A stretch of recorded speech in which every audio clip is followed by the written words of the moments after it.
The following episode is explicit and is intended for mature audiences. Listener and viewer discretion is advised. Hey everybody, it's Nathaniel Avila. I'm here in Dallas County. What? That was very low energy. Yeah, I know. Hi everyone, I'm Clara Avila, also reporting from Dallas County. Yep. What are we talking about today? Well, first off, let's introduce the show like normal podcast people usually do. Okay. Welcome. This is our podcast, The Devil in the Detail, where we talk about all things Helluva Boss and Hazbin Hotel. Today, we are finally going to talk a little bit about some Helluva Boss stuff. And we're going to discuss the character of Blitz. Yeah. Really quick, some update stuff in terms of the show, or in the show's sphere. Plush Shop, who is known for the cat, Hazbin Hotel, Helluva Boss thing. It's my liquid Band-Aid. Oh, okay. For the Hazbin Hotel, Helluva Boss cat plushes recently released its plush for Serpentius, which I've been waiting for because he's like my favorite character, and I bought it, so I can't wait for it to get. I only have an Atom. I have an Atom plush. Yeah. From them already, and they're very popular. Yeah, I've seen advertisements for them. I was thinking about also getting maybe a Luna or an Angel Dust, but we'll see how that goes. What one would you get, Clara? I don't know. I'd probably get an Angel Dust one. Okay. Okay, so let's talk about Blitz, who is the main character of Helluva Boss. That's right. And which we got to figure out who is the boss in Helluva Boss, which It's still Blitz. is still a mystery. It's Blitz. Well, that's an interesting theory, but we'll see. No, it's him. He is the boss. Interesting theory. So maybe we'll see it before the show ends. Okay, whatever. Starring, he was played by Brandon Rogers, who you probably know him as the grandpa character from YouTube. That's one of the characters that he's played. He's known for many a character. Many a character? Yeah, yep. His drunk mom character. That was the girl boss character that he does, which is basically his Katie Killjoy voice. Yep. Her. There's the in the closet gay man.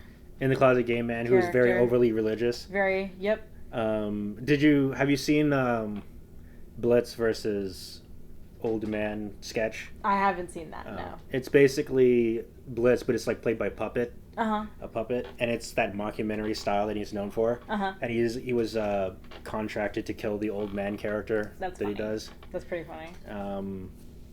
So yeah, let's talk about the Blitz character. Now he is a tall imp who rocks a chaotic Harlequin vibe.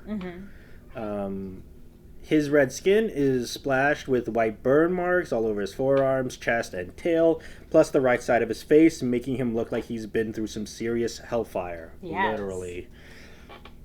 His red irises match his devilish grin, and right in the middle of his forehead, he's got a quirky heart-shaped skull symbol, because why not? Which I think is like a staple of Vivzi's art style. Yep. Is the hearts. No. This guy's got some serious muscle in his forearms and those hands ready for action. His head is long, narrow, with massive black and white striped horns curling out like some twisted candy cane from hell. He's even got black spines sprouting from his head, back, and tail, which ends with sharp triangular tip, just for that little extra edge, you know? Yep. Classic. The classic look. Yeah. Now Blitz struts around on pointed feet with boot-like heels that are black at the toes and heels, making him look like he's always ready to kick some booty. His go-to outfit is a worn-out gray coat with red buttons paired with black knee-high boots, perfectly fit his demon feet. His gloves, elbow length, fingerless, and decked out with big yellow decorations. On his left one, even packs some Asmodean crystal magic, because Blitz doesn't do subtle. It sure does. And also he has a red skull charm around his neck. And if you thought Blitz was just tough, In X's and O's, the episode, he rocks some horse-themed boxers. In The Full Moon, we also get a peek of his red gums also. Oh, gotta love those red gums. Yeah. So, back in his younger days, Blitz looked a little different. He didn't have those signature white blotches scattered across his body yet, and those black spines on his head and upper back, totally MIA in his youth. His tail was less intense, missing the stripes near the end, and the spikes that give it that extra sting as an adult. And let's not forget, Teen Blitz rocked braces. You sure did. So what do you think about his design? Had those braces.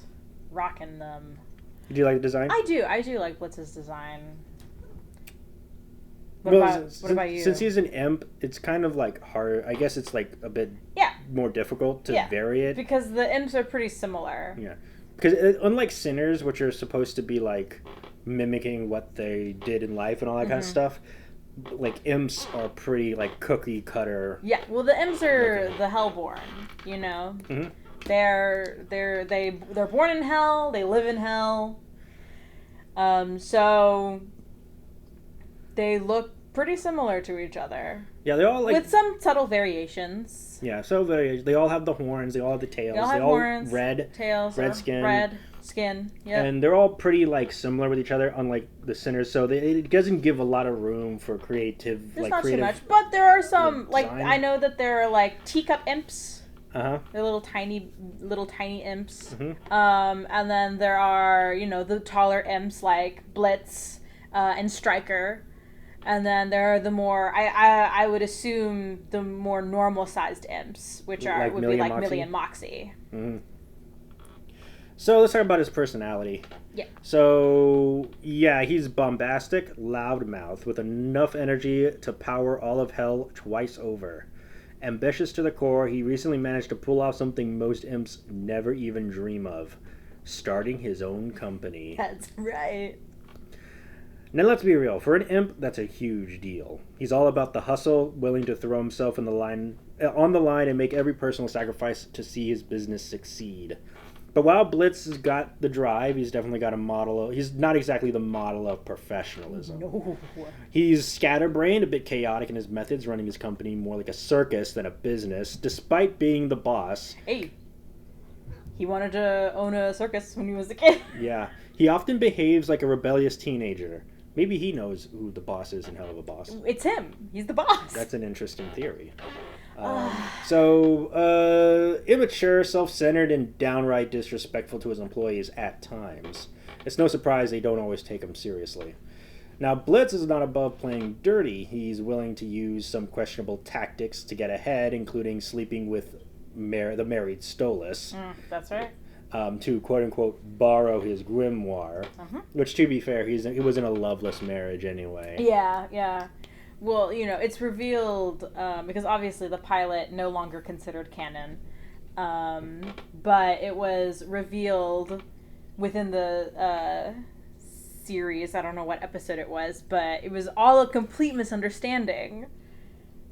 What was? That Stolas thought Blitz was there to, ravage him. Oh, yeah. But no, he was just there for the book. He still does it, though. He still does it, though, because, it's kind of funny. Might as well. It's kind of funny that Brendan Rogers, whenever you have him sign like things related to Helluva Boss, he always signs it with, "I'm sorry I effed your husband, comma, and then your name." Wait, what? That was whenever he like signs stuff. His signature is always, "I'm sorry I effed your husband, comma, and then your name," and then he signs his name. Oh. Blitz? Brendan Rogers. Oh, Brendan Rogers. Oh, that's funny. When you ever get him to sign stuff. Oh, that's funny. I didn't know that. So we always like the line. I'm sorry, your husband. So he writes that in like anything he write in when he gets signatures when he does autographs. That's really fun. Yeah, like a lot of the Hazbin Hotel and Helluva Boss actors and always have like their own signature like stuff relating to their character. I noticed. Like if Erica Henningsen, the person who plays Charlie, she always signs her stuff as, she always writes her signature, and then she writes from your Princess of Hell, and then she signs her name. That's cute. Yeah. And then Blake Roman always signs it at, like, he writes his name and then he writes XOXO Angel Dust underneath it. That's cute, yeah. Yeah. As Blake Roman does that. Yeah. And Amir Talai, whenever he does Alistair stuff, he says, like, and then he writes your name and then he says, comma, I own you, and then he writes his name. That's funny. Yeah, it's nice to see how much the voice actors care about their characters. Mm-hmm. So, yeah. So the Grimoire is the magic book that lets Blitz and his crew slip between hell and earth for their assassination gigs. Now, beneath that loud, cocky exterior, though, is a much more troubled imp, which we've been seeing a lot in the recent episodes. Blitz is carrying a lot of emotional baggage from his past, with a trail of people he once carried but now bitter and hurt by his actions. He's haunted by those ghosts, but instead of dealing with them, he runs from his problems as fast as his little imp legs can carry him. The best way to handle things. Mm-hmm. Even when it comes to emotional connection, Blitz struggles. He envies the loving, healthy relationship that his employees, Moxie and Millie, have, and even goes so far as to spy on them in their private moments. He also craves the affection of his snarky adopted daughter Luna, though their relationship is rocky at best. Mm-hmm. Strangely enough, Blitz is at his most focused and comfortable when he's out on a mission. He's a cold-blooded killer who takes genuine pleasure in his work, showing no restraint when it comes to brutality, offing his targets. But when things get dangerous, Blitz's protective instincts kick in, and he'll do whatever it takes to keep his friends and family safe, even if it means throwing himself into the fire. That's right. So yeah, Blitz has got some surprising quirks to go with his chaotic personality. Now, for starters, he can purr like a cat. Yep, that's something that happens in an episode. Yeah, he's been caught purring during not one, but two sneaky moments when he's lurking in Moxie and Millie's bedroom. One time during the episode The Harvest Moon Festival, and the other was back in the non-canon pilot. Yep, that's right. And if it wasn't weird enough, he can also hiss like a snake, which he proudly showed off in Seeing Stars. I mean, hey, I can hiss like a snake too.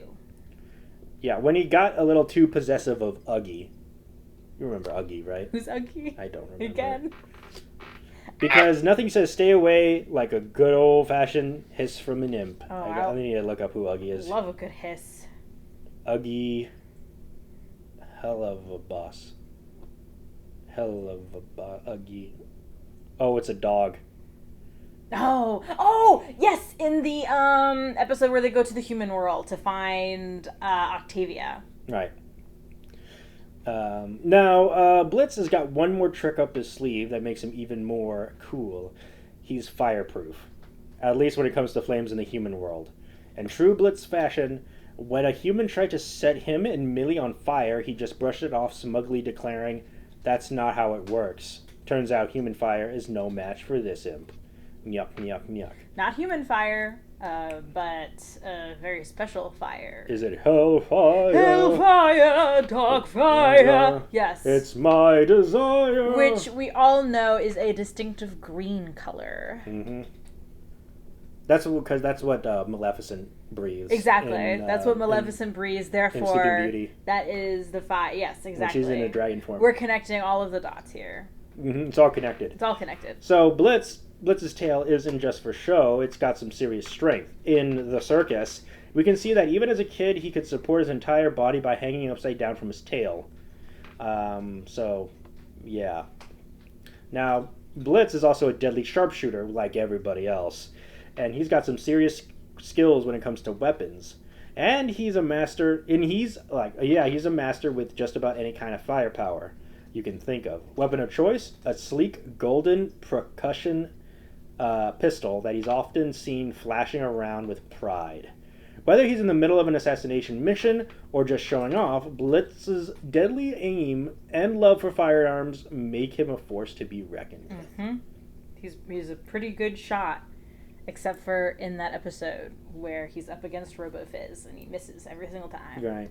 Now, Blitz, along with Millie and Moxie, isn't doesn't just rely on their skills to pull up jobs in the human world. They've got a whole wardrobe of costumes to blend in. Oh boy, do they. From disguises that make them look like regular humans to more elaborate get-ups for special missions, these three are masters of the costume game. Whether they need to sneak into a fancy restaurant or pull off a covert hit, Blitz and his crew know how to dress the part and stay incognito, making them all the more dangerous. Oh, absolutely. Definitely. And that's not sarcasm. Okay. All right, let's go to like more behind-the-scenes stuff. Yes. Now, according to Vibsy, Blitz and Moxie were originally going to be part of Hazbin Hotel as a reoccurring assassin duo designed purely for comic relief. So yeah, like once upon a time, IMP was originally supposed to be like a Team Rocket type deal, where Blitz, Moxie, Millie, and Luna were supposed to just come in and be like, oh, we're gonna assassinate people, and just be really goofy, be silly, goofy, and be really goofy about it, and they'll be like, oh, Team Rocket blast us off again. Oh no! But with Hazbin Hotel's more dramatic tone, Vibsy realized it wouldn't work to have too many over-the-top comedic characters. Yeah. So she made the decision to give Blitz, Moxie their own spotlight. A wonderful decision, in my opinion. Which led to the creation of Helluva Boss. Mm-hmm. And the rest is history.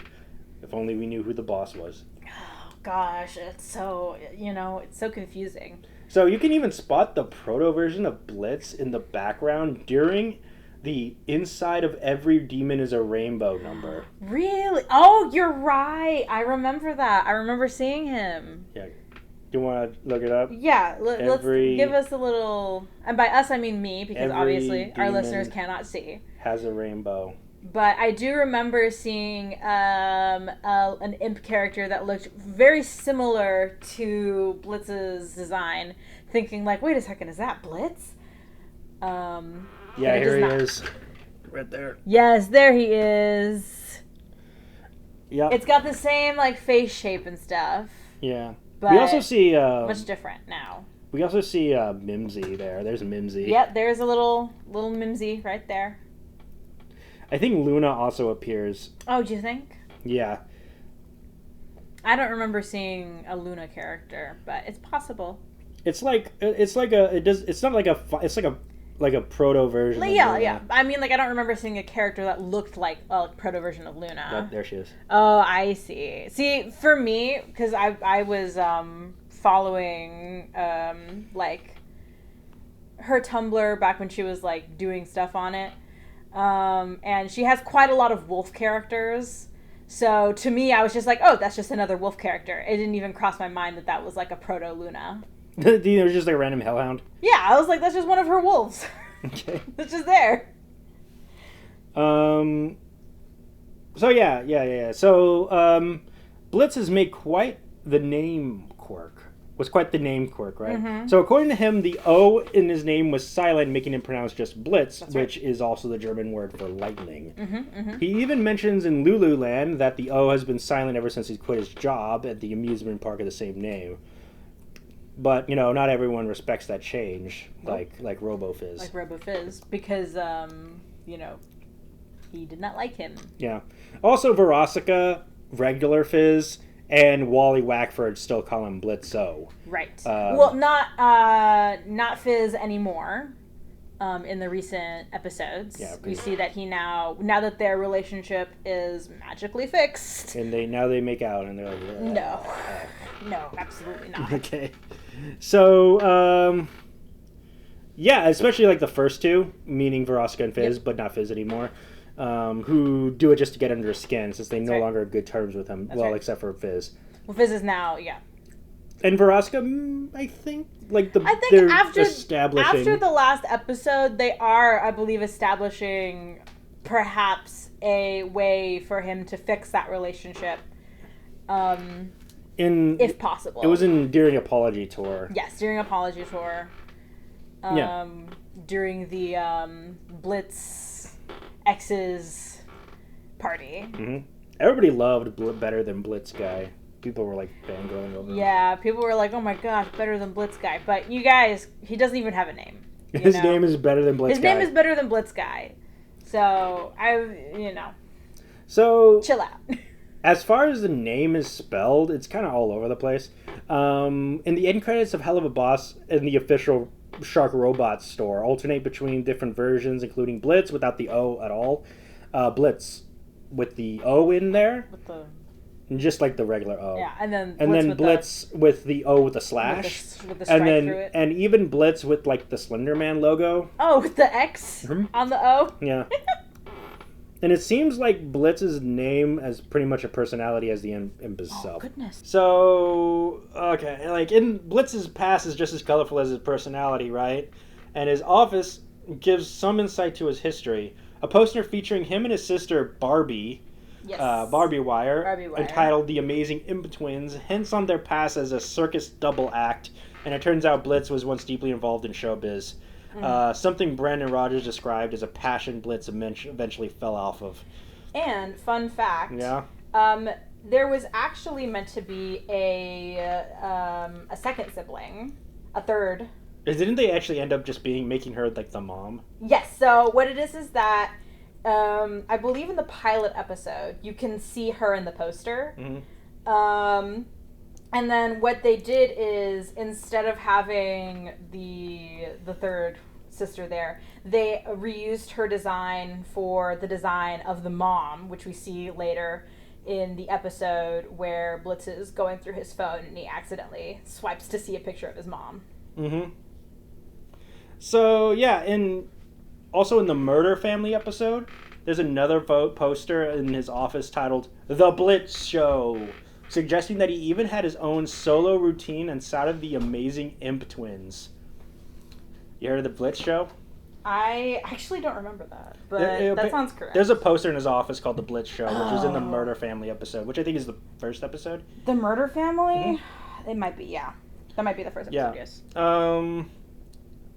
Now, RoboFizz definitely didn't let him forget about that either, taking jabs at Blitz's old act, calling it lazy and unfunny, especially during their run at Lululand, where no one supposedly laughed. Now, Blitz was not just carrying a baggage of showbiz features, though. He's got other personal struggles.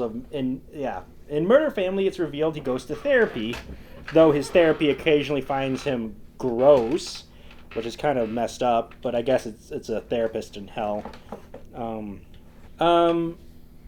Yeah, and so also in Truth Seekers, we also learned that Blitz is a college dropout. Mm-hmm. And there's colleges in hell. Hey, even in hell, you got to get higher education, am I right? I guess. There is a non-canon thing. We could talk about it later, but there's a non-canon thing called Hell School, which is where Charlie went and all that kind of stuff. Where in the non-canon, Charlie, Leviathan, who is Leviathan's son, and Beelzebub went to school together. But that's in the non-canon. Wow, that sounds really nice. Yeah. It's literally just called Hell School. Ooh. Some see, yeah, he also used to getting hit with a tranquilizer dart, said that he built up a semi-immunity to them. So yeah. In Ozzy's, a deeper emotional side of Blitz is revealed. Every physical photo of himself hanging in his apartment has his own face crossed out with black. And he's deliberately trying to erase himself from his own memories. Yet strangely enough, the pictures of his past on his phones remain untouched. And if you're curious about his phone's lock screen, it's a picture of Blitz's own drawing of himself riding his beloved horse, bomb-proof. Wow. Yeah, that is pretty interesting that it's, the physical pictures have him crossed out, but he still has himself normal. It's a lot easier to get a marker and just do that. Yeah, it's also easy to click edit photo and scribble yourself out and then say save. Yeah, but also Blitz is also a walking contradiction, but he doesn't see that. That's true. Now he constantly is bragging. He's also barging into other people's personal lives, often when the most intrusive and sometimes physical ways. But when it comes to his own privacy, he absolutely hates it when anyone tries to dig into his personal life. So in the non-canon Helluva Boss pilot, Blitz also drops a clue about his views on religion, or at least his dark sense of humor regarding it. Yeah. When Moxie accidentally shoots a human child, only to find out it was the right target after all, Blitz jokingly exclaims, "Huh, I guess there is a god." This line suggests he's either an atheist or just hilariously cynical about the whole concept. It's probably that he's just hilariously cynical about the whole concept. Yeah, I guess it's kind of funny that it's kind of funny that a demon imp is an atheist. I think that's kind of funny. I think it's kind of funny, but he's like, "Oh, I guess there is a god." Yeah, I think like a demon atheist is like, that's there's no such thing as hell. We don't exist. We don't exist. It's all a concept, man. We don't exist. And because nothing says the job well done like a creepy hand keepsake in Lululand, it seems Blitz kept Martha's eye in a jar as a little memento of that particular assassination. You gotta have a keepsake, you know? Yeah. Now, Blitz also shares some quirky traits with another Helluva Boss character, Loop-de-Goop-de. Yeah. So they're both voiced by Brandon Rogers, and they both have a hatred for people mispronouncing their names. And now, that's not all. Rogers doesn't just lend his voice to these two, but he also voices Katie Killjoy. Oh my gosh! Oh my gosh! In gosh. Hazbin Hotel. Bet you didn't know that. Katie Killjoy and Loop-de-Goop-de? And Blitz. I bet you didn't know that. And Blitz? Whoa. Yeah. Now, Blitz's obsession with horses is downright legendary. And it might even be a thing that cost him his relationship with Verosica. Oh. Now, when Blitz maxed out her credit card for horse riding lessons, that was the final straw for Verosica, and she called it quits. In Cherub, Blitz takes his horse mania to another level, blowing all the money he's earned from killing Lyle Lipton on a gem-covered toy horse he names Marijuana. Nice. You didn't know that? I thought you knew that already. What? You didn't know that? No, I knew that. Oh. I was going to call you a fake fan. But since you know that, I guess you're not a fake fan. So, this horse obsession isn't a new thing either. It goes all the way back to his childhood, as seen in The Circus. That's right. If you look closely in Seeing Stars, there's even a reminder for horse riding lessons on his office calendar. So, yeah. He loves horses. Now, Blitz's personal life is also just as wild as his professional one. His dating history, along with his interactions on Voxtagram, hinted at his pansexuality long before it was officially confirmed. But on June 26, 2024, Blitz's pansexual orientation was finally celebrated in a tweet for Pride Month, making it official canon. Hooray. Now, speaking of his relationships, Stolas has had a crush on Blitz since childhood, ever since he saw Blitz's performance during his birthday in the circus. That's right. It's also in this episode that we get a hint about Blitz's shift from circus life to contract killing, when young Blitz casually mentions he thinks blood is, quote-unquote, cool. Oh, yeah. No, you can't say that. I can't. Thank you. No. His relationship with Stolas gets a bit more structured in Seeing Stars, where it's revealed that their monthly rendezvous takes place on the 14th of every Hell month. Now, this episode also drops a hilarious tidbit that you never guess what it is. What is it?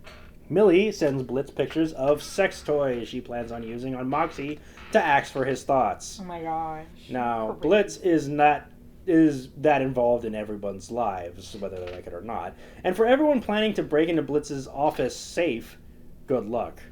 Because it's guarded by the super complex passcode of 1234. Lastly, on Blitz's old Voxtagram account, he once posted about owning a horse named Spindle, who could apparently talk and teleport. Now, the horse was a cheeky nod to Vivzi's animation company, Spindle Horse. Mm-hmm. However, since Voxtagram wasn't officially canon, Spindle and his magical powers didn't make it into the main series. Unfortunate. So, yeah. Now, in the non-canon Helluva Boss pilot, Blitz was shown to have a hilariously random mood board labeled Boss Goals, where it was pictures of himself, Katie Killjoy, a duck with a monocle and a hat, Carmilla Carmine, and Rosie. Oh. Clearly, Blitz's version of success is as wild and chaotic as he is.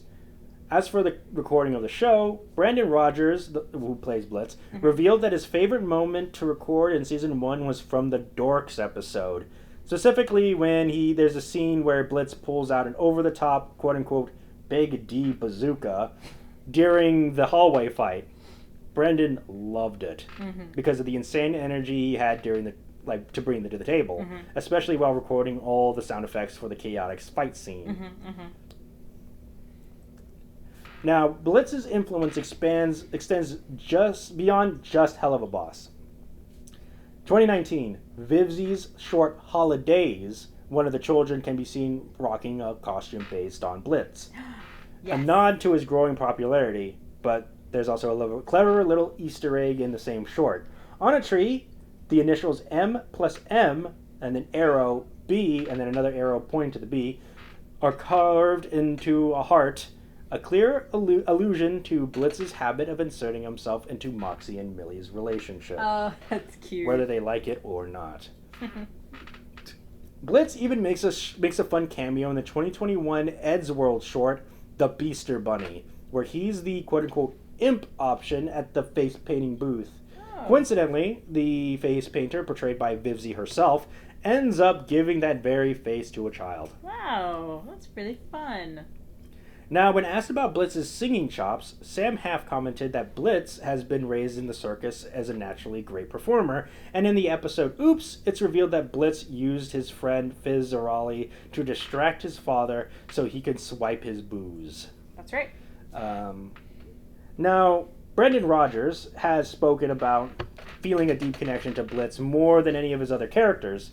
He loves how Blitz dodges both comedy and drama, bridges both comedy and drama, noting that even a quote-unquote class clown can still get his heart broken.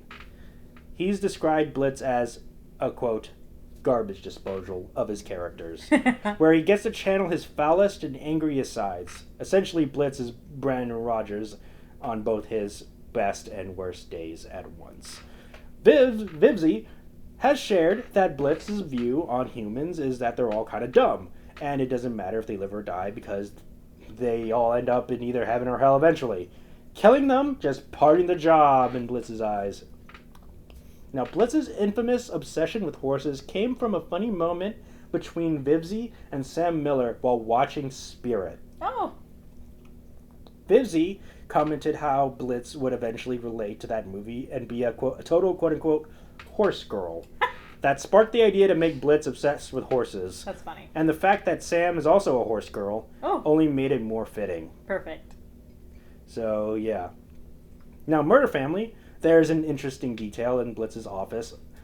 A poster of him that's close to the final design, but still retains the eyes from his original proto-design, giving him a glimpse of his early character evolution. Ooh. On Boxtagram, Blitz has a recurring joke about his terrible spelling, though oddly enough, this wasn't always the case.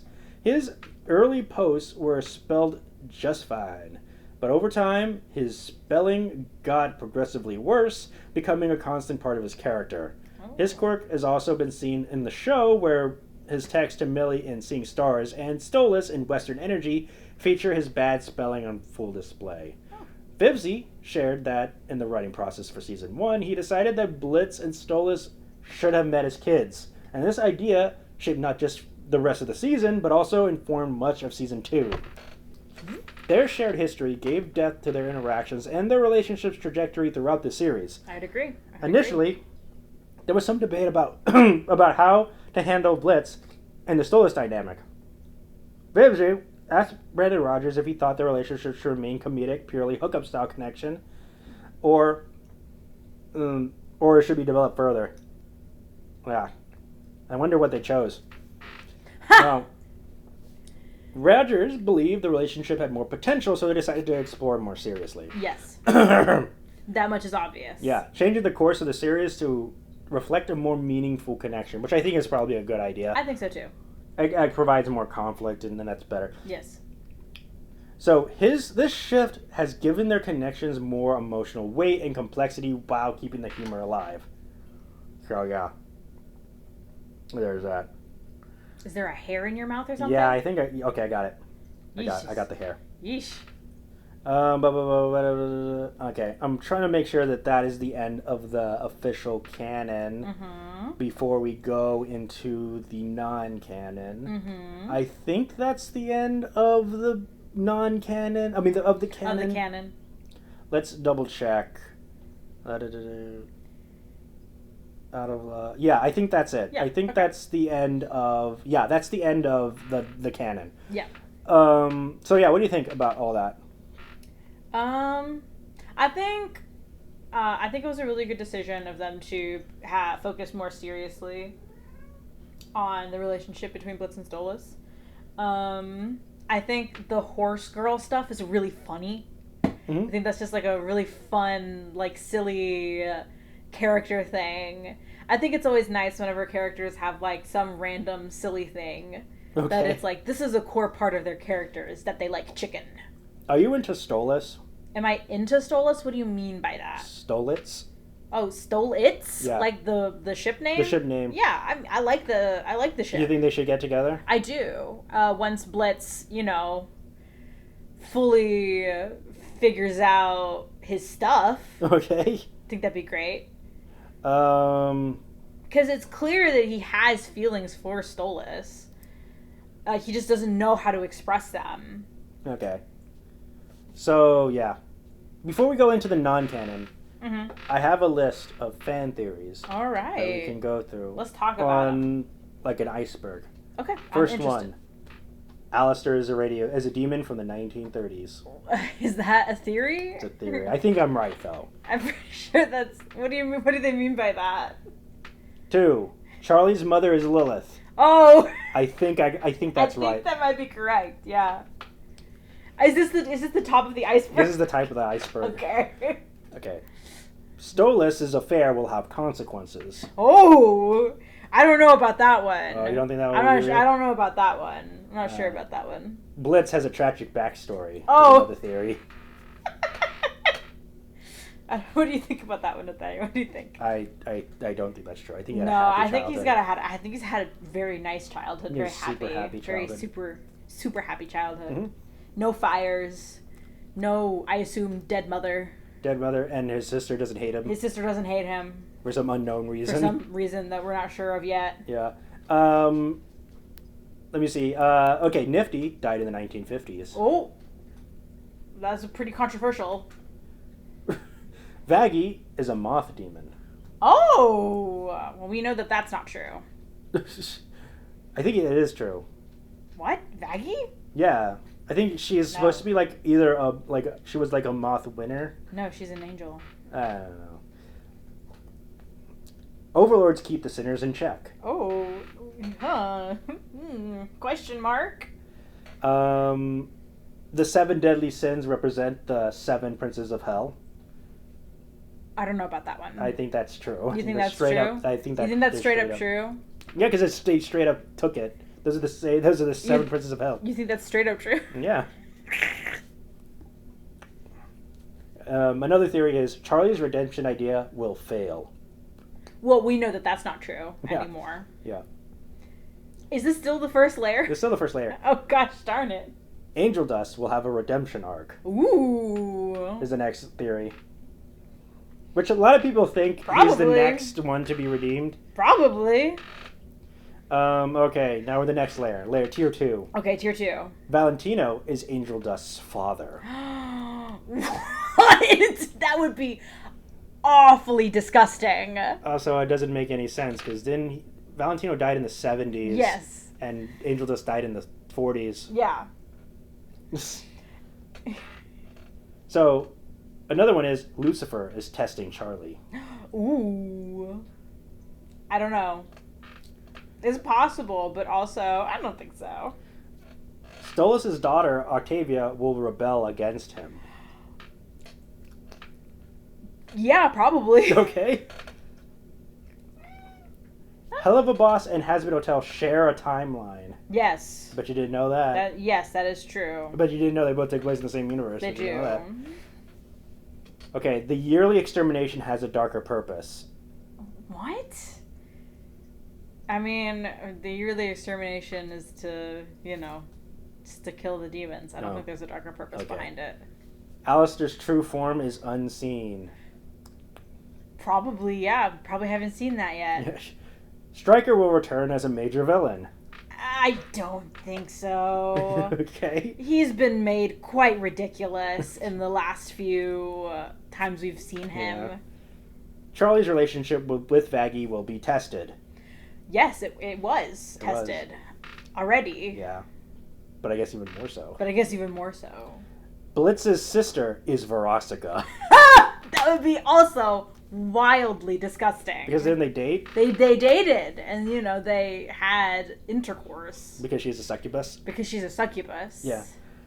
Alistair is immune to Charlie's redemption powers. Oh, that's interesting. Okay, next tier. Lilith secretly rules hell. Oh, I don't know. Stella will kill Stolas is another one. Do you think? I mean, she's certainly trying. Mm-hmm. Husk and Angel Dust. Or she was. I don't think she is anymore. Okay. Keep going. But the thing is that she will succeed. Well, I don't know, because she isn't trying to kill him anymore. Yeah. Husk and Angel Dust will be a couple. I'm pretty sure that's the thing that's going to happen, yeah. Blitz's red eye is cursed. I doubt it. Okay. Moxie is secretly a high-ranking demon. That's funny. You don't think that's true? No. No. Hell has a political system similar to Earth. Maybe. Okay. Alistair can manipulate time. Is another one. I don't know about that one. Okay. Charlie will have to choose between heaven and hell. That sounds like something that could happen. Mm-hmm. So that sounds like a believable thing. That's possible. Now, Stolas' prophecies are a lie. What? I mean, I don't know, because honestly, we've never seen him prophesize anything. Okay. Blitz will lose his memory. That would be an interesting plot point, but I don't think that's going to happen. Okay. Lucifer is secretly helping Charlie's cause. Well, I mean, not secretly anymore. Secretly? No. He's very clearly helping the cause. Okay. The exterminators are actually fallen angels. No. Okay. We already know that that's not true. Alistair was a serial killer. And that's on the third tier? This is in the third tier. That's funny. Okay. The Stolas will betray Blitz. Oh. I don't think so. All right. I mean, I guess it depends on, what kind of betrayal they mean. Yeah. The rings of hell are represented by different seasons. Different seasons? Yeah. No. This is only 4, and there's 7 rings. Yeah, there's 7 rings, and there's only 4 seasons. So I guess if they want to do in between seasons, monsoon season. Yeah, monsoon season and hurricane season. Fire season. Hurricane season. Yeah, hurricane season. Angel Dust will overthrow Valentino. That's a really nice hope. Okay. Alistair knows how to escape hell. I mean, he was missing for 7 years. Do you think he was out, in Earth or something? I don't know. Could have been out somewhere. Octavia will join IMP. I mean, it's a possibility? Charlie's redemption project is a front for Lucifer's plan. No. Oh. Blitz is slowly going insane. Maybe. And now we're in the final tier. Bottom tier. The bottom tier. There's only 4 tiers to this iceberg. Charlie will ascend to heaven. Maybe. But also maybe not, because she's not a sinner demon. Right. She is the offspring of an angel. She's the offspring of an angel and a sinner demon. So she is something different. So it's possible maybe. Possible maybe, but I don't know. I feel like she might be tied to hell. Mm-hmm. But she might have more freedom than a normal person who is in hell, because obviously she is something different. Hell is a simulation. No. Okay. The IMP crew will betray Blitz. I don't think so. Okay. Stolas is a former angel. In biblical terms, yes, he is, but I don't think so since we've seen him be a child in hell. Okay. Biblical. Yeah, because Stolas was an angel in the Bible. Was he? Yeah, I think I thought he was only featured in the Demon Almanac or whatever. Oh, that's could be something. Hold on, let me see. Let me figure this out. Keep reading. Okay. Yeah. From the discovery of witchcraft in the Book of Spirits. Yeah. It says Solus, also known as Stolos, is a great prince of hell. He is seen as a fallen angel and commands 26 legions of demons. Oh, okay. So, but that's not from the Bible, right?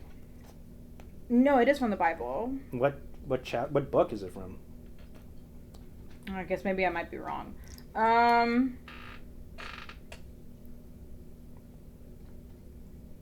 know what? Keep going. Hell will face an apocalypse. That is interesting. Did you say one before that? That Solus was a former angel? Oh, okay. No, the other one was Vaggie was a revolutionary. Oh. When she was alive. I mean, maybe. We don't know. Blitz will sacrifice himself for Luna. That could be something that happened. Yeah. Charlie's plan was never about redemption. I don't think that that's true. Alistair is related to Lucifer. That would be really interesting, but I don't think so. Yeah. And then heaven and hell will merge. Will merge? Maybe. I don't know. If that happens as the series finale, I'll be so mad. You would be? Why? Why would you be mad at that? Because you just copied off of Star versus the Forces of Evil. Is that something that happens in Star vs. the Forces of Evil? Yeah. The series ends... Heaven and hell merge together? No, but what happens is that at the end of the series, Star merges Earth and Muni together, and that's how the story ends. And everyone is just cool with it, I guess. So, yeah. I don't know if that the whole heaven and hell merging thing will be a good idea. But so I don't think he's mentioned in the Bible, but it does say throughout history multiple formalized classifications of demons have been proposed. None of them, however, are considered canon by modern mainstream Christian denominations. I was trying to read that. I was like, what? Instead, lists of formalized demonologies tend to remain popular in occult traditions. So probably not biblical. Mm-hmm. But he is seen as a fallen angel within these demonology books. Right. I like how, in his illustrations of the old timey illustrations of Stolas, he's just like an owl with long legs. He's just an owl with long legs. And a crown, I think. Yeah. I mean, he's got long legs in the show, but his body is more proportional. Yeah. Okay. So with that little detour over, let's go ahead and talk a bit about what you found out from the non-canon. The non-canon. More like the non-Lannon. Not funny. That doesn't make any sense. Yeah, I know. That's why I just couldn't think of a thing that rhymes with canon. Yeah, I know. That's why I said it wasn't funny. How dare you?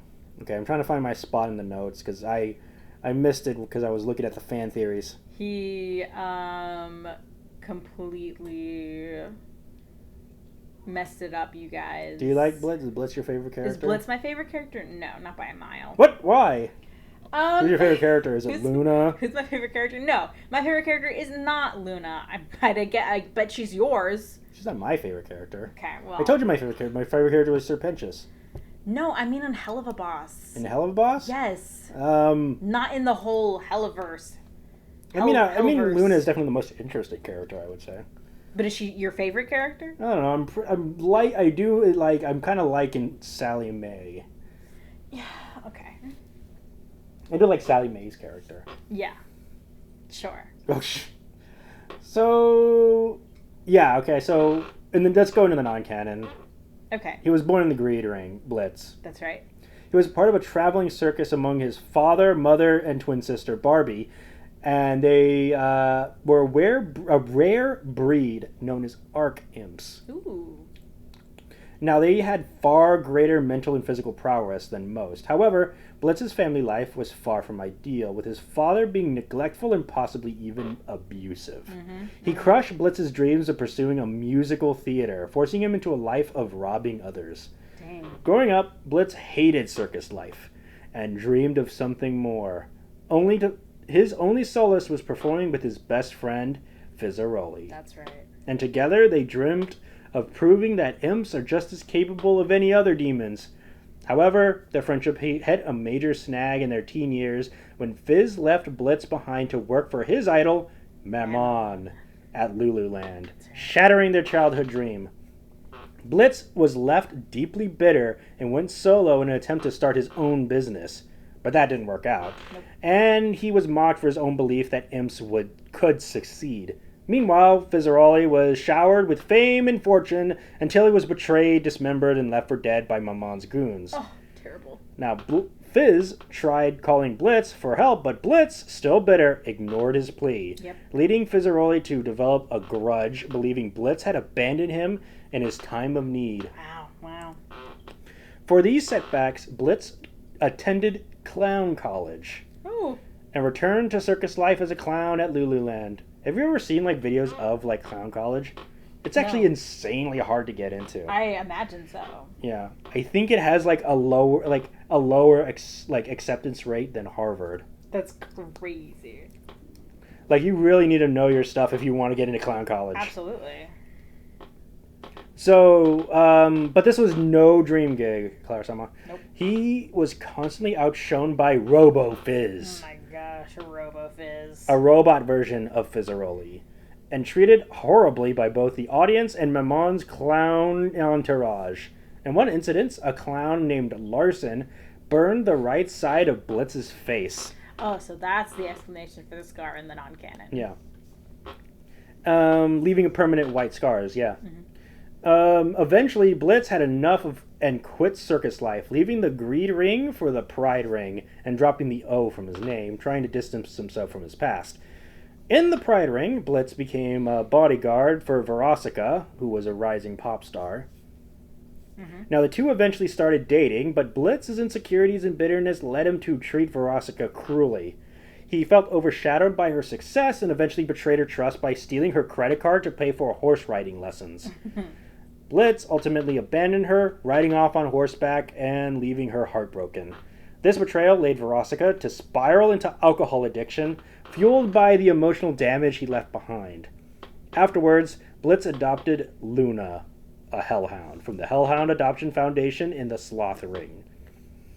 Despite warnings from the staff that Luna was a delinquent, Blitz threw away the shock collar they offered and embraced her as his daughter, though she was less enthusiastic about the arrangement.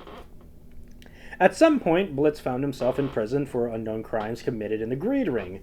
It was there he met Moxie, who had been arrested for robbing one of Maman's personal banks.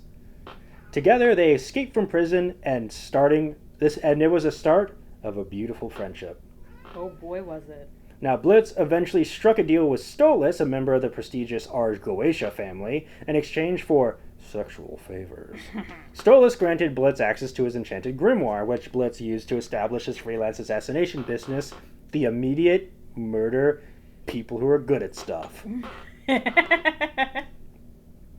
I guess they changed it to professionals. Yeah, the immediate murder people who are good at stuff. That's really funny. Thank you. With the grimoire in hand, Blitz officially started IMP and hired Moxie and Millie as assassins, as well as Luna as the receptionist, and thus Blitz set off in his mission to prove that imps could be more than just Hell's underlings. Oh yeah. Oh yeah. So Blitz makes a sneaky appearance during Charlie's pitch for the Happy Hotel, or the Hazbin Hotel, at the 666 news station, while the princess passionately explains her plan to combat Hell's overpopulation. Now, Blitz can be seen watching with a malicious grin on his face. His expression hints at either amusement or potential schemes running through his head as he observes Charlie's lofty ambitions. Malicious? Malicious. Okay. Malicious. Yeah. Smile. Yeah. I was like, what is maliculous? Is that a word? Is that a new word Yeah. I've never heard of? Now, it's a brief moment, but it perfectly captures Blitz's mischievous nature. So, yeah, that's it.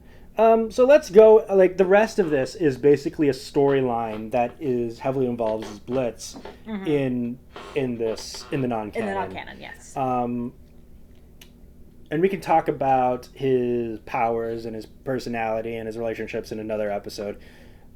But I know that Vivzy wanted to make Hazbin Hotel Helluva Boss crossover. Mm-hmm. And I think that she should probably take inspiration from this non-canon plotline. She should take inspiration from her own non-canon plotline. Yeah, I think she definitely should do that. And this plotline is known as the Green Wedding. At least I call it that. You call it.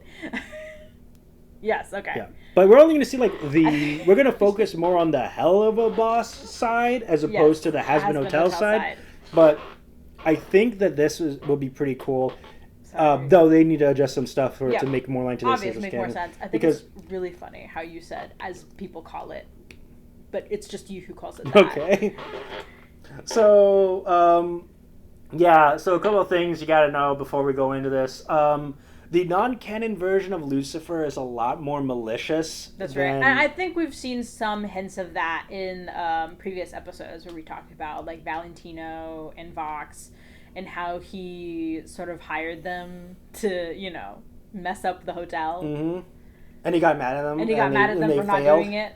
Yeah. And so, I mean, like, the social awkwardness and the duck things that essentially make him a lot more cuter, like a lot more likable, and him like I just want to be a good dad to Charlie. Want to be a good father. I want to protect Charlie. But now in the non-canon, he's a lot more like more demon-y, more devilish in this, and you'll see it when we talk about this. Yeah.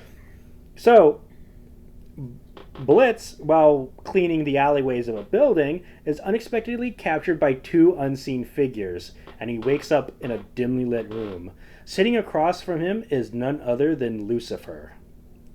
Now, Blitz, clearly shaken, tries to keep his cool, but Lucifer assures him, though not without ominous edge, that he's only there to present and I quote, opportunity. Mm-hmm. Ready? I'm ready. Lucifer tasks Blitz with assassinating everyone connected with the Hazbin Hotel, sparing only Charlie, and also demands that Blitz capture Heaven's Light. Now, despite the thrill of a bloodbath being dangled in front of him, Blitz rudely rejects the rejects the offer, even lying by claiming he disbanded IMP long ago. Ooh. Lucifer isn't fooled for a second. Corey and Peel, two of Lucifer's subordinates, play a video package of IMP's antics where Blitz proudly states that he would never leave the company. Lucifer's chuckle is dark and knowing. And as he has suspected Blitz's defiance all along. Now, Lucifer then ramps up the tension by displaying the mayhem caused by IMP on Earth, highlighting how they've drawn unwanted attention to Hell. Lucifer warns Blitz of severe punishments that await him and his team for these transgressions, but offers to pardon them if Blitz complies with his demands. Mm-hmm. The pressure escalates as Lucifer outlines brutal consequences, implying that he could throw Moxie, Millie, and Luna into one of Hell's most dangerous prisons alongside Blitz. So, yeah. Now, Blitz's tough composure cracks when Lucifer touches on how much his friends mean to him. Mm-hmm. Now, Lucifer takes it even further by threatening Stolas, who has aided IMP on their missions. No, his boyfriend. Yeah. Blitz, showing his defiant spirit, insults Lilith, prompting Lucifer to raise the stakes, suggesting that Blitz could be executed. But what finally breaks Blitz is when Lucifer threatens to punish Stolas' daughter, Octavia, sentencing her to Hell's worst criminals, where she'd face unimaginable horrors. Terrible. Enraged, Blitz rushes at Lucifer with a knife, but the fallen angel effortlessly freezes him in place, and Corey and Peel brutally beat him down before Lucifer holds him. What the heck, Lucifer? I thought you were cool. What the heck, Lucifer, man? That's crazy. I thought you were cool, and now you're being kind of a butthole. Like a jerk, man. With no other option and bloody from the assault, Blitz begrudgingly agrees to Lucifer's proposal, but not without warning that targeting the Hazbin Hotel staff, especially Alistair, would be suicide. Lucifer, feigning sympathy, assures that Blitz won't be alone in his mission, and that his quote-unquote team will be waiting for him at Lucifer's castle for briefing. As Blitz limps out, Lucifer leaves him with a final warning. If he fails to carry out the orders or tries to run, his friends and family will suffer in his place. Terrible. Thrown into the back alley, Blitz completely breaks down. The weight of his situation, past actions, and the potential consequences for those who he loves push him to the edge. Aww. He takes his frustration out on a trash can, violently lashing out before collapsing on the heap on the ground, overwhelmed and defeated. So, yeah. So what do you think? It's horrible. Do you think Lucifer is a good guy? In this, definitely not. What? I mean, he is doing it because he thinks it's going to, be good for his daughter in some way. But he wants to kill everybody? By killing everyone but his daughter. At least, that shows that he cares about her somehow. But, also, just bad. If you really care about your daughter, don't kill her friends. Kill all of her friends. Yeah, don't do that. No. And then also threatening to have Octavia be sexually assaulted. Yep. In order to make Blitz that's some monster stuff right there. Yeah. Be like, hey, your boyfriend's daughter. Your boyfriend's 17-year-old daughter. Your boyfriend's 17-year-old daughter. I'm gonna send her to some terrible criminals who will do really bad things to her. Yeah. Obviously, it's no wonder, Blitz freaking cracked down from that. Yeah, and wow, I was like, geez, Lucifer. That's not nice. Lucifer. I thought you were cool. What happened to the ducks, man? There's actually, the ducks do make an appearance in the non-canon, but we can talk about that when we talk about Lucifer. Yes. So, Blitz arrives at Lucifer's imposing fortress to find Luna, Moxie, and Millie waiting for him. As the group enters the castle, they're immediately confronted by a gathering of their past adversaries, including Verosica, Striker, Scorpius. You know Scorpius, right? Of course I know Scorpius. Scorpius is actually like a hellcat. Mm-hmm. Colin, Keeney, and Cletus. Oh boy, Cletus. The cherubs. Oh, Cletus. You like Cletus? No. You don't like Cletus? No, okay. I don't like any of the cherubs. How dare you. Ready for a fight. Now, IMP tenses up, but the tension is broken when Lucifer strides into the room, explaining that he has summoned these quote-unquote past associates to increase the odds of taking down the Hazbin hotel crew. He highlights each individual unique talents and struggles, tempting rewards, like promising the cherubs a chance to return to heaven once he seizes control. So, yeah. Yeah. Lucifer further reveals that he hired Stryker to ensure Blitz doesn't try to run away, a fact that infuriates Blitz while Stryker smugly enjoys his position. The group then assembles to an auditorium where Lucifer gives a detailed rundown on the Hazbin Hotel crew, laying down their abilities and potential threats. After the summary, Blitz gets into a heated argument with Verosica, the Cherubs, and Scorpius. Amid the bickering, Moxie softly mutters that he's certain they're all gonna die. Oh boy. Now, before Blitz and his crew leave, Lucifer forces him to sign a soul contract, ensuring his compliance. If Blitz breaks the contract, he'll be magically erased from existence. Oh no. Now, while loading up the minivan with equipment and supplies, Moxie nervously asks Blitz if he thinks they can survive this mess. Blitz reassures Moxie, admitting that they're in this situation because of him. He believes Lucifer only wants to punish him. Mm-hmm. Now, Blitz promises to protect Moxie and urges him to run away with Millie and Luna if things go south. Yep. Showing the glimpse of his softer side underneath all the bravado. Mm-hmm. Now, the tender moment is cut short when Stryker shows up, smug as ever, reminding Blitz of his dire situation they're in. Boy. Blitz sarcastically asks if Stryker realizes what they're up against, once again bringing up the looming threat of Alistair and Overlord. Stryker, with his trademark arrogance, claims he always kills his targets, showing off his array of holy weapons and insisting that running away would only make things worse for Blitz and those he cares about, like Stolas and his family. With their supplies loaded and their begrudging allies in tow, IMP and the group drive off, beginning their hunt to track down and eliminate one half of the Hazbin Hotel crew, getting their sights on a divide and conquer strategy. Blitz and his team are now tangled in a deadly game, with fates hanging in the balance as they prepare for the near impossible task ahead. So what do you think? You think they're gonna win? You think they kill all the Hazbin crew? No. What? I don't think that they will. Do you think that's actually a pretty good setup for the crossover? They could, and interesting setup. It doesn't make sense for Lucifer to be the one to do it. It would have to be a different It character. would have to be a different character. Yeah, it would, like, that Blitz and the IMP team is assigned to assassinate the Hazbin Hotel crew. I think that'd be a pretty good setup. But it can't be Lucifer doing it. That It can't be Lucifer doing it. And I do like the fact that they're being teamed up with all the other characters they have been in, which definitely is like movie level quality. I mean, like, it really doesn't make sense for Stryker to be there. Why? Because he's, tried to kill them several times. I think that kind of adds to it, though. You think? I think that kind of adds to the conflict. I guess Stryker's the kind of person who, whoever's paying him, he'll go for it. Right. Yeah, Stryker, Verosika, and the Cherubs also. And also Scorpius, who I think they're not there. They don't say it here, but Vortex is there too. The Vortex? Vortex is there too. Vortex is there too? Yeah. Who's Vortex again? Remember the Hellhound? The Hellhound!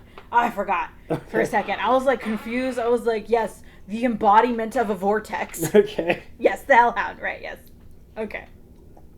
Now, the team faces a series of tense moments as they track the Hazbin Hotel crew. Moxie is in deep thought, trying to devise a plan to take down each of their powerful targets. But the group is momentarily stunned when Luna boldly claims that Alistair, the feared overlord, isn't as powerful as everyone believes. She even brags to Vortex that she'd call him a B-word. Wow. When they finally meet. Blitz, never ever the protective dad, interrupts her conversation with Vortex, smothering Luna and promising to protect her if anything goes wrong, much to Luna's annoyance. Of course. As night falls, IMP finds a spot to rest. With some setting up camp outside their van, Blitz stays awake, consumed by his worries. Sitting inside the van, he reflects on their dire situation, questioning on how he or his team will survive. For a brief moment, he tries to think of an escape plan, but the memory of the soul contract he signed with Lucifer quickly crushes his hopes, and he goes back to brooding. His thoughts are interrupted when he sees Scorpius creeping up on Moxie, ready to decapitate him in his sleep, Clara. Oh boy. You think... Try to decapitate him in his sleep? You think Scorpius is going to decapitate Moxie? In his sleep? Yep. I sure hope not. Okay. But Blitz acts quickly, grabbing his shotgun and rushing outside just in time to shoot Scorpius in the shoulder before the Hellcat can strike Moxie with his axe. Enraged, Scorpius charges at Blitz, swinging his fire axe. Blitz narrowly dodges the attacks until Stryker intervenes, using his lasso and bomb-proof, the horse, to restrain Scorpius. This gives Blitz a chance to unload multiple gunshot wounds into Scorpius, although the Hellcat proves incredibly resilient, despite being barely affected by the shots. The constant barrage wears him down, right, Clara? Yes. Now, with Scorpius subdued and the rest of the team awakened by the commotion, Stryker suggests killing Scorpius due to his unpredictability and danger. However, Moxie pragmatically insists that they keep Scorpius alive, as they still need him. Freaking Scorpius, man. Afterwards, they force Scorpius to sleep several meters away from the van and the campfire, ensuring that he's far enough not to cause any more trouble. Blitz finally is able to sleep. The next day, IMP continues tracking the hotel crew. Their progress is halted by a traffic jam. Oh no. On the highway. Now Blitz, frustrated and furious, screams at the cars ahead, but his tantrum is interrupted when Scorpius allures the team that his quote-unquote battle gland is hardening. His battle gland. A sure sign of imminent danger. Moxie then notices people fleeing the bridge, and sure enough, Sir Pentious appears. Oh my gosh, Sir Pentious. Piloting his giant egg-shaped robot and accompanied by his army of egg boys. Now Blitz face palms at the sight of the eccentric snake villain and sarcastically asks Pentious to step aside so they can pass. Sir Pentious, in full dramatic mode, declares that no one can stop his takeover of the bridge, completely ignoring Blitz's insistence that they aren't interested in stopping him. Frustrated, Blitz and his team, minus Verosika, arm themselves and prepare for battle. What follows is a lengthy and chaotic fight against Sir Pentious and his egg boys. Blitz fights through the horde, determined to end the showdown quickly, and leaps onto Sir Pentious' giant robot. However, one of the robot's massive limbs grabs Blitz, attempting to crash him with his gaping claws. Oh boy. And soon convert into buzzsaws, ready to slice into pieces. No. Just before the worst can happen, Millie swoops in, save Blitz from certain doom, allowing the battle to continue as they fight their way through Pentious' bizarre mechanical mayhem. So, if they were to adapt this, they probably need to take this bit out, because... Yeah. Sir Pentious is dead. And he's a winner angel. He's a winner angel now. Now, after Sir Pentious hurls multiple cars at Blitz with his giant robot, the situation quickly becomes dire. And in desperation, Blitz calls Lucifer for backup. Now, Lucifer doesn't seem particularly fazed and calmly signals Tip and Dash to send in the quote-unquote, the cavalry. With a press of the button, Tip and Dash launch a missile towards the battle scene. Blitz and the gang freak out, thinking Lucifer has sent a nuclear bomb their way.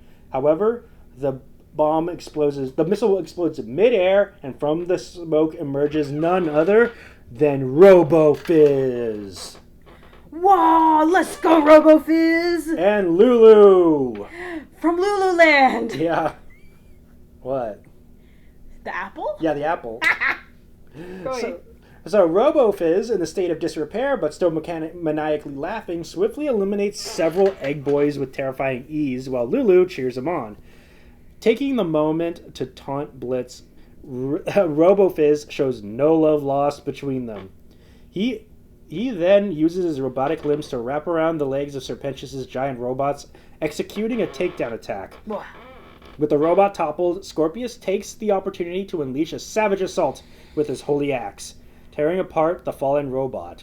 Sir Pentious, realizing defeat, ejects from the wrecked machine and escape, using the remaining egg boys to buy him time as he slithers away.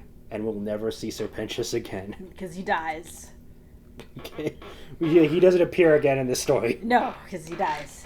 He dies? Yeah, How? they kill him. Remember? He gets murdered. By rum? Yeah, by rum. Okay. That guy.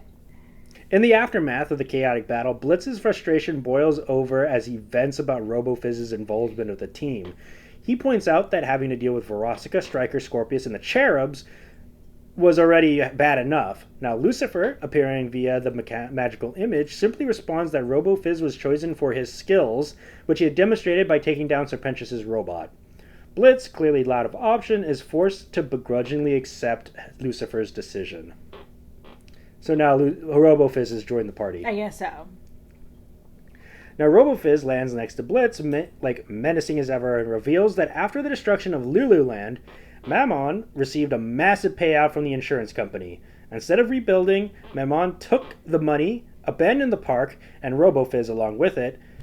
Filled with resentment and fury, Robo-Fizz laments that with Lululand gone, he can no longer be loved by everyone, leaving him with only one obsession: Blitz's brutal death.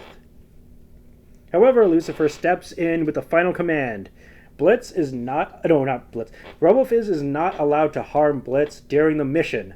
Once the mission is complete, though, Robo-Fizz is free to do whatever he pleases with the imp, much to Robo-Fizz's twisted delight and Blitz's knowing agitation.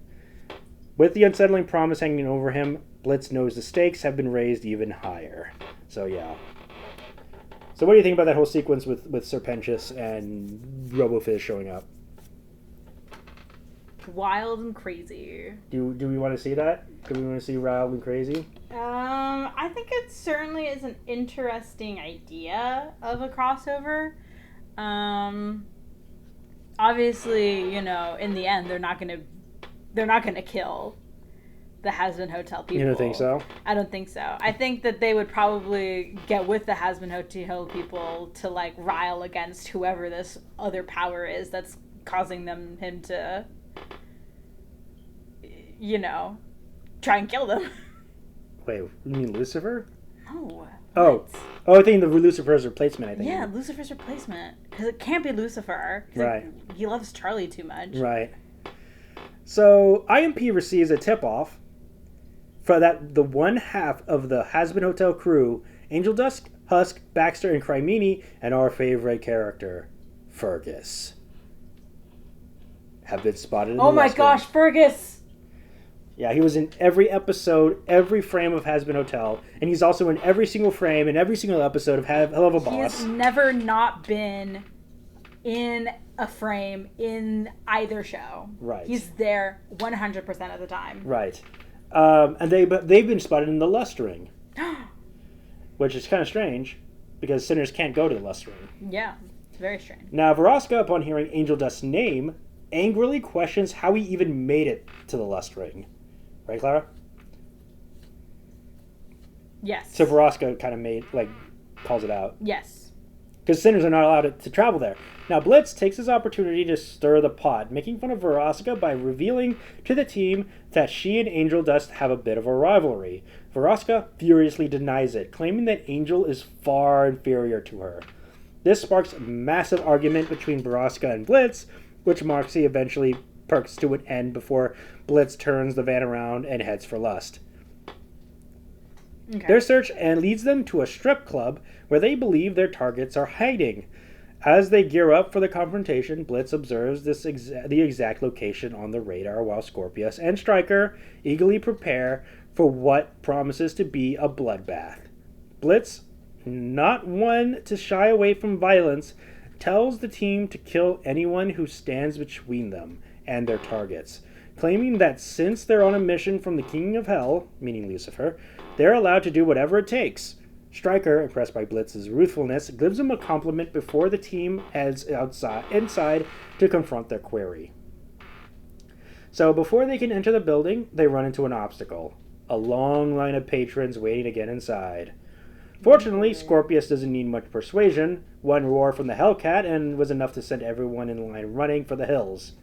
However, they run into another issue, when a stubborn bouncer refuses to let them in because they don't have reservations. Blitz, thinking clearly, tries to impress the bouncer by explaining that he, Luna, and Moxie, and Millie are part of IMP. Mm-hmm. Unfortunately, the security guard is completely clueless and has no idea who they are, which agitates Blitz. Frustrated by the guard's ignorance, Blitz gives a simple order. Scorpius should eat him. Oh, boy. Which the Hellcat eagerly obliges. And with the bouncer out of the way, the team enters the building. Once inside, they're immediately met with resistance as the club's security opens fire on them. Blitz and Stryker, never ones to back down from a fight, return fire. The two quickly get into a competition, each trying to outdo the other with increasingly elaborate skills. Stryker, ever the sharpshooter, kills two guards with one bullet while they're distracted making out. What? Oh. Blitz, not to be outdone, uses his stealth skills to take out three guards with his knife in quick succession, refusing to lose the contest. Stryker ups the ante by crawling through the ventilation system and shooting guards through the grates with poison-tipped arrows. After Blitz and Stryker finish mowing down the club security with one-upmanship, bloodbath, Moxie criticized them both for their reckless behavior. While they were busy showing off and killing everyone in sight, they forgot their main objective, taking down the Hazbin Hotel crew, their actual targets. Right, Clara? Yes. So what do you think about that scene? Very interesting. Okay. That Blitz was like, I want you to eat me. I want you to eat me? Yeah, that's what he said, right? Blitz wants Yes, Scorpius to eat the bouncer. Oh, to the bouncer, okay. Yeah, why would that? Doesn't make any sense. Listen, I got confused for a second. I thought Blitz was saying, I want you to eat me. Why? I don't know. I thought like maybe something was going to happen if he did. What about the thing with Stryker and Blitz when they enter? Making out? No, they weren't making out. Oh. They killed two guards who were making out. Oh, they killed two guards who were making out. And they were killing a bunch of guards, and they were trying to do like a one-upmanship against each other, the Suicide Squad style. You know what? I got real confused. Okay. That makes sense for their characters. Now, Blitz and the IMP finally confront their targets in the club lounge, coming face to face with Angel Dust and Fergus. Oh my gosh. The two quickly take cover as Blitz and the others open fire. When Fergus asks what they want... In the club? Blitz mockingly refuses to give them an answer. To their surprise, Fergus seems to prefer the mystery and returns his robot arm into a laser rifle. Oh boy. While Angel Dust, using all of his arms, unleashes the hail of bullets with an array of machine guns. Yeah. The battle escalates as IMP scrambles for cover. Blitz and Millie stealthily make their way towards Fergus, attempting to ambush him from behind. However, Fergus easily catches both of them, hurling Blitz through the pool table and tossing Millie into Moxie, knocking them both into a wall. As Fergus approaches the dazed Blitz, preparing to finish him off, the tables turn when Luna, Vortex, and Scorpius burst into the lounge. Fergus freaks out of the sight of the three and retreats, grabbing Angel Dust and making a run for it. Blitz quickly recovers and leads the chase after Angel and Fergus, just as they are about to be cornered. Baxter swoops in with the spaceship to rescue them. Blitz leaps onto the ship as it lands, but Cherry Bomb, armed with a rocket launcher, blasts him off, sending him crashing into a dumpster. Blitz, always resilient, climbs out of the trash and watches the ship fly away. Thrilled by the idea of finally having worthy opponents, he excitedly declares it's officially game on, right before the dumpster lid slams on his head. Oh boy. Isn't that great? Now Blitz, more determined than ever to take down the Hazbin Hotel crew, IMP has never faced... What? Say that again, but normal. IMP has never faced opponents who can fight back so fiercely, which excites Blitz. Although Moxie casually reminds him of the time they fought the Cannibal family. So the mood sours when Stryker reveals that they're running low on holy bullets, having wasted them on the Lust Club staff and Serpentius' egg boys. Without them, they won't stand a chance against the hotel crew, so the team leads to Hell's criminal underground to resupply. Stryker leads the group to Pentagram City's hidden black market, a paranormal underground run by the gang known as the Underground. Ooh. However, things take a turn when they learn that the Underground is no longer selling holy weaponry due to rumors of angels being in hell. Blitz quickly improvises and sends Moxie undercover to gain the group's trust, planning to rob them once they're in. As IMP watches from a distance, Moxie approaches the gang and confidently asks to join them. The Underground crew members are initially doubtful of the imp's potential, but Moxie insists he has the skills to keep up. When one of the gang members tries to attack him, Moxie swiftly takes him down with ease, holding the group at bay with his dual pistols. Impressed, the leader of the Underground, Maurice Jackjaw, steps out of the shadows and calls off his soldiers. Clara? Yes. We're here. Maurice Jackjaw. Yes. You know who he is? No. I just told you who he is. Say it again. He's the leader of the Underground. Okay, alright. He's the leader of the Underground. And he's impressed with Moxie. Yeah. And he officially welcomes him into the gang. Oh, great. And he gives him a right arm patch as a mark of acceptance. How nice. Now, over the next few days, Moxie becomes deeply ingrained in the workings of the Underground, having officially joined their ranks. He starts running supply jobs for the gangs and finds himself surprisingly at ease. Unlike Blitz, Maurice proves to be some kind of the kind of boss Moxie never had. Supportive, competent, and willing to listen to advice. That doesn't bode well for Blitz. Yeah, now Maurice praises Moxie's hard work and even begins to see him as something as a protege, developing a father-son-like bond. Moxie, in return, finds himself growing close to the Underground crew in ways he never quite did with IMP. In the end of the week, Moxie has fully earned the trust of Maurice and the rest of the Underground. Oh, Maurice decides to reward him by showing him the gang's most valuable stash, a hidden armory filled with holy weapons, from handguns and rifles to knives and explosives. Oh my god. The items, Maurice explains, are scavenged from the exterminators' corpses after every annual extermination, where the Underground would gather the fallen angels' weaponry and repurpose it for Hell's black market. But as Maurice reveals this, he also drops a bombshell. A bombshell? His ultimate plan is to use this stockpile of holy weaponry to take over Pentagram City, killing anyone who dares stand in their way. Oh my god. He aspires to become something akin to an overlord, boy. showing his true and ruthless ambitions. Oh boy, oh boy. Upon hearing Maurice's malevolent plan, Moxie is devastated, torn between the bond he had formed with Maurice and his own strong moral compass. Moxie knows he can't let these plans come to fruition, and in a moment of heartbreak, Moxie grabs a holy handgun from the display case and shoots Maurice in the chest. As the leader of the underground slowly dies, Moxie, choking back tears, confesses that while this action was extreme, he cannot compromise his values for the approval of any superior, no matter how much he's grown to care for Maurice. Good job, Moxie. Good job. Now, the sound of the gunshot draws attention of the underground members, who storm into the room to find their leader's body and Moxie's feet. Without hesitation, they open fire on Moxie in rage, intent to avenging their fallen leader. Just as Moxie is about to be overwhelmed, Blitz, Millie, Luna, Vortex, Scorpius, and Stryker burst into the scene, wiping out the underground members in a brutal firefight.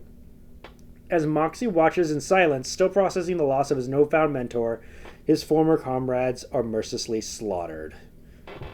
Now, after the chaos subsides, one severely injured member of the underground, a demon Moxie had formed with, a genuine friendship with, crawls out of the rubble, weak and barely alive. The demon looks up at Moxie with betrayal in his eyes and asks why Moxie had turned against them. Unable to respond, Moxie silently looks away, tears filling his eyes. The somber moment is abruptly shattered when Scorpius nonchalantly decapitates the demon and eats his burning head without a second thought. Whee! So what do you think about that little side quest that happened?